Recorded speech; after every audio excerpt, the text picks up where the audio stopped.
আমার বাচ্চাদের নিয়ে আসছি এই চা বাগানে। ওরা খেলা করতেছে। আর প্রাকৃতিক এই দৃশ্য এত সুন্দর, মন মুগ্ধকর। দেখলে মন জুড়িয়ে যায়। উঁচু টিলা পাহাড়, নিরিবিলি, একদম নিরিবিলি, নির্জন এলাকা। পাশেই আমাদের বাড়ি। এখন বিকেল হয়ে যাচ্ছে।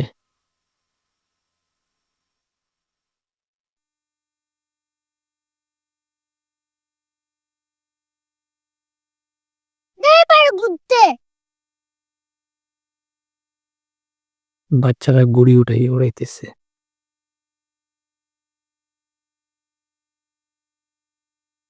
এত সুন্দর দৃশ্য শহরের পাশেই, এমন সুন্দর চা বাগান, এরকম দৃশ্য আসলে অনেকে জানে না।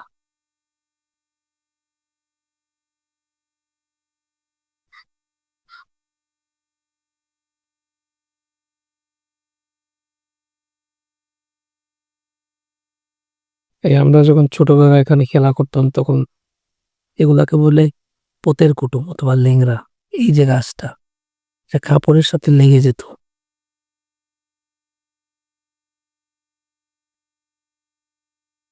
ছোট বাচ্চারা খেলা করতেছে, আসলে খুবই সুন্দর দৃশ্য। এত সুন্দর যে বলে বোঝানো যাবে না। এদিকে হচ্ছে আমাদের এলাকা, ওই রাস্তা দিয়ে হচ্ছে আমাদের এলাকা। এই দিক দিয়ে আসা লাগে, এই বাগানে যেতে হলে এই দিক থেকে এসে ওই রাস্তা দিয়ে তারপরে এটা হচ্ছে চা বাগান। আমরা ছোটবেলায় এখানে খেলাধুলা করছি, ফুটবল খেলেছি, ক্রিকেট খেলেছি। এখন আমাদের বাচ্চা কাচ্চা যারা, এরা হয়তো এরকম সৌন্দর্য আগে পায়নি। এই দেখুন সবুজ শুধু বাগান আর চা বাগান আর চা বাগান। না গেলে যে যাইয়ে যেটা বাইরে থেকে যে রিছিল লাতিতে এই যে স্লাইড পথ এবেলে কিন্তু নতুন মই রাজস্থান ওগুলো কিন্তু একটু কিলোমিটার কিন্তু বান্ধে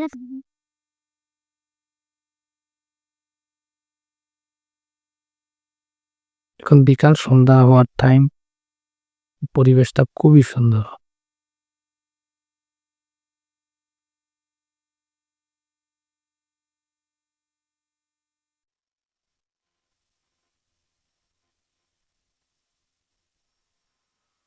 এটা হচ্ছে বাগানের সীমানা, চা বাগানের সীমানা। এই যে দেয়ালটা দেয়া না, এই দেয়ালের ওপাশ হচ্ছে প্রাইভেট মানুষের জায়গা, ওই দিকটা হচ্ছে চা বাগান।